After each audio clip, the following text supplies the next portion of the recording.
ring you Graeme Kenna.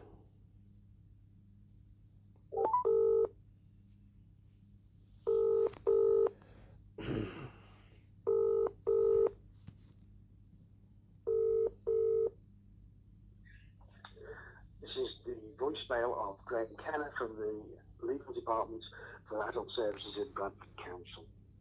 Please leave a message and I will get back to you. After you've finished your message, just hang up. Or to hear more options, please press 1.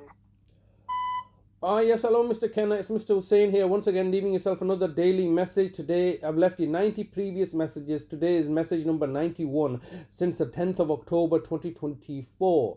I'm not having any response from you, and obviously the reason for my calling you is to understand where my brother is. It's been now 153 days. 153 days, and it's the anniversary of my brother's unlawful kidnapping and human trafficking from my care into your custody since the 8th of August 2023. So now it's the 8th of January 2024. You've had my brother unlawfully detained for a total of 5 months now. A complete total of 5 months. What have you managed to achieve in that 5 months? Have you managed to get a capacity assessment carried out, which you're desperate to carry out, which is the real reason that this case is now being taken, the housing association is being taken to the county court, so you can place me in a situation where you can, I no doubt, frame me for contempt of court, send me to jail, and in order to have an advantage over me. This is a completely villainous and shambolic case being pursued by the housing association, no doubt under your instructions, fully giving them assurances that, look, we've got the courts and tribunals in our pocket, we've got the judges in our pocket, we'll get you the result that you want, as long as you play ball with us, considering the relationship that you have with the housing association. But here we are 5 months later, and I don't believe that you still managed to get a capacity assessment carried out. And any capacity assessment that you get carried out now is obviously without value or any purpose, isn't it? Because you've clearly made my brother vulnerable in order for you to achieve your objectives. Completely unacceptable, and I will be looking to challenge any kind of capacity assessment that you now create for my brother, because it's quite clearly fraudulent and deceptive of you, the local authority. And this is what I've been screaming out from day one, isn't it? That there's fraud taking place by the local authority who are looking to cover up their own tracts.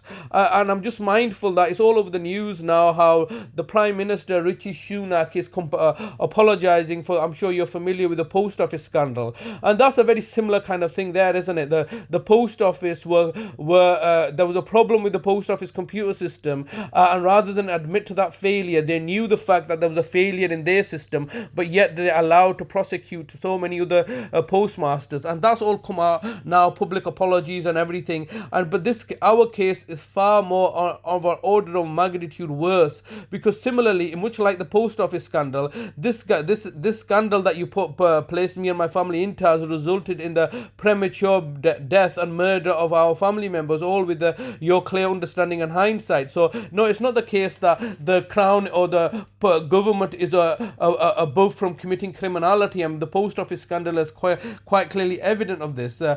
Postmasters were being prosecuted for a failure of the post office system. I believe it's the Horizon system, computer glitch, and they knew about it, and then they still proceeded to put their reputation before